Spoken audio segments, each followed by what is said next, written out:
Hello biscuits, are you gonna go camping? Do I need a camping theme song? So my sister just had a big birthday. And what did she want to do? She wanted to go camping for 5 days. That's basically a week. Let's call it a week of camping. And I prefer glamping. Biscuits, I'm gonna be totally honest with you. I prefer the glamping. You've seen my camping videos on here. But it was a big enough birthday. Excuse me. That I felt I had to go to the camping thing because I had to support her birthday. And so put some thought into what am I going to bring to try and be more comfortable. And these are the things that are my sanity savers for camping with young kids and for a sissy wimp like myself. Number one is an air mattress. Get the biggest air mattress that will fit in your tent. Really? I had a king size mattress until the kids popped it on this camping trip on the first day.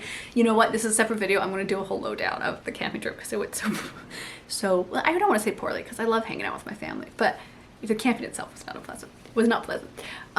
Air mattress. Get the biggest one you can possibly get. If your kids are bigger, like my kids co-sleep with me, especially the little toddler, get lots of air mattresses that go in your tent so everybody gets one. Everybody's comfortable. They have their space. It's like their own little room almost because they just go and sit on that air mattress. Air mattress is number one. Number two, if you are doing summertime camping or if you are doing camping in hot weather, battery operated fans. So I got a fan and this one operates on D batteries. So I ran it for little segments of time, like when I was nursing the toddler down for her naps and cuddling her at nap time. So it went for, an hour or two, several times a day, for 5 days, and it hasn't run out of batteries yet.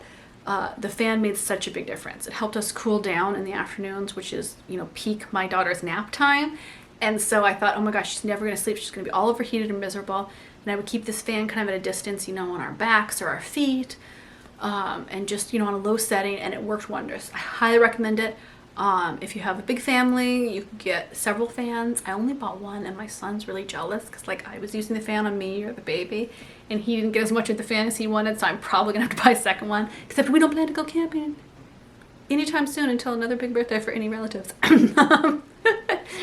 But the fan made such a difference. I was really surprised because I thought, do I really want to buy a fan? And then I looked at the weather report and I thought, okay, I think it's gonna be worth buying a fan. Because generally when we've gone camping, we've frozen our bums off. In fact, we went camping in a similar area that I have a video from, I want to say 4 or 5 years ago. Yeah, it's got to have been at least that long. Because it was back when I was considering moving to Ohio. Do you biscuits remember that? Because I've long thought, where else can I move to? And I was giving real thought. I was doing actual research about moving to Ohio. And I think I was talking about that in that video. And it was super cold there. I had 4 layers of clothes on. Similar time of year. Almost the exact same time of year, actually. And this time we were having this crazy heat wave and it was so hot. So I'm glad I brought the fan. Bring it. They're small. They're portable. It just makes a big difference. You can go sit outside on the picnic table with them. It helps keep bugs off. Totally worth it. Now, a second thing I bought, and I have to admit, this was an impulse buy. I bought these at Costco. And I actually have another big lantern, but it's super big and heavy and bulky. And it's great. It's great like emergency lantern. But these are littler. And they have USB cables where you can charge your cell phone. What we discovered is you can't charge a tablet. So my son tried to charge his tablet with it. It's not battery intensive enough for that. But it will charge your cell phone, which is great because I am a at-night podcast listener because otherwise I just have terrible insomnia. And my phone would run out of battery, right? And we weren't driving places. We were there, so I needed something to charge this with. So these flashlights worked really well. I got a 2-pack for just keeping my phone charged.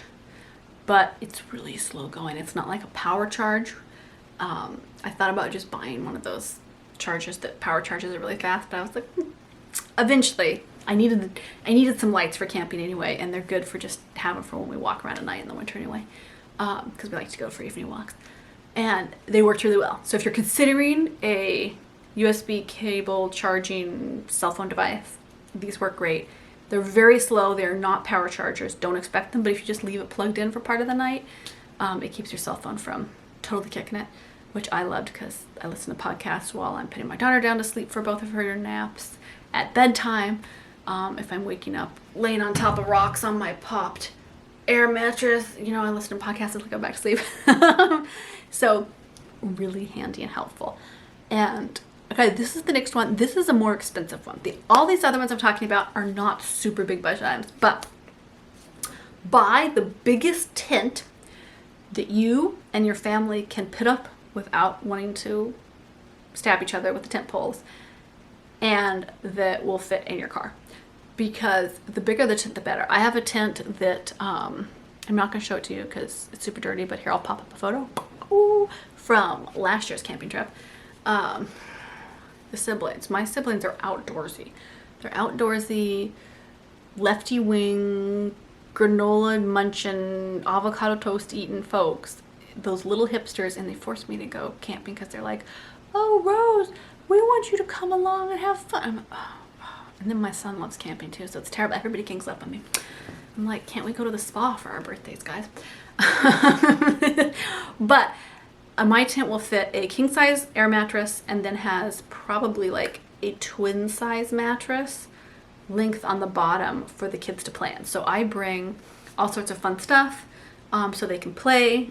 We can lay on the mattress. It gives us, if you have a baby or toddler, like somebody crawling or just a toddler walking around, it is invaluable to have a space in the tent where they can play safely so you can have a moment to breathe.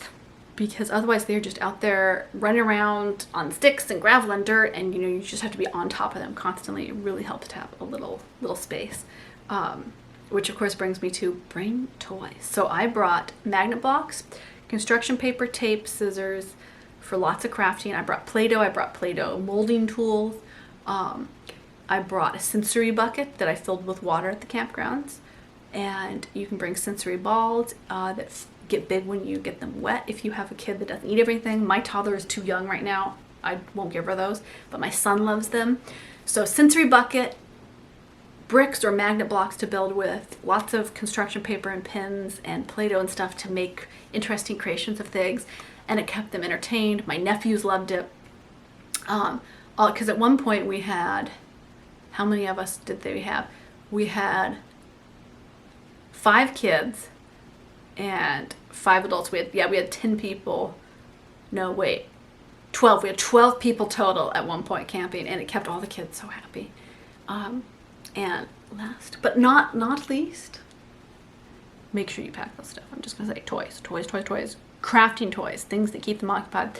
Is I bought a camping hammock finally. Okay, so I made the mistake of going to Costco when I was tired, and I bought camping lamps and a camping hammock. But it was on sale, to be fair.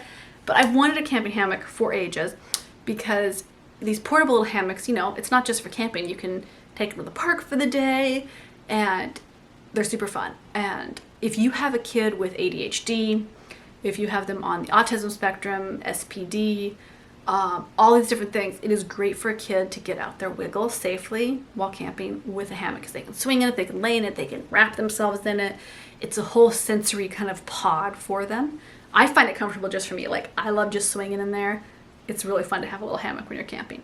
But for any kind of kids on the neurodivergent spectrum, camping hammock, I don't know why I waited so long. I should have done this years ago with my son, because it really helped him when he needed to just go into his own little sensory thing from sensory overload. It really helped him just have that little thing to swing and wiggle in. He loved playing with his cousins in it. One cousin might have peed on the hammock, but that's okay. They're washable. They're pretty strong. So I highly recommend getting a camping hammock, or like a portable hammock, you know. They sell them in all sorts of ones. They sell double ones. I got a single hammock, and I can see that maybe a double one would have been smart, but it's not something I'm going to use enough to where I want to invest in a bigger hammock. So just think about the size of your family, how many people are going to be in it, so what's the weight limit. My weight limit for the one I bought, I think, is 400 pounds total, although I would be hesitant, honestly, to put that much weight in there. It didn't make me feel confident that it would be 400 pounds worth, but that's its rating. So do some research on that, because I found it really helpful, and really, really useful for any kids that are neurodivergent and that need little sensory moments of whatever. to try and calm down for the camping. And you can be brave. My brother sleeps in his camping hammock when he's out and about, except for when there are all the cousins around or nephews around, because they will just push him out while he's asleep. So these are all things that I found immensely helpful on camping. So if you are going on like end of summer camping trip, if you're thinking about, oh, should I take my kids camping? This will be fun. I mean, yes, we always have fun, and I'm always a miserable dog because I'm the one that hates it and everybody else loves camping in my family. People are like, oh, this is so great. We're just gonna roll around in the dirt and poke ourselves with mosquitoes and rocks. Yeah. I can't get into that personally. I don't mind glamping, you know, give me a nice clawfoot tub and an actual mattress. I'm very happy with that. Pre-up camping, not so much. So these are my tips to save your sanity if you're gonna camp with little monkeys. I hear a toddler. I have to go cuddle and give Dottas too because she is very, very grumpy right now. So I will pop off and I will see you in the next video. Love y'all, biscuits.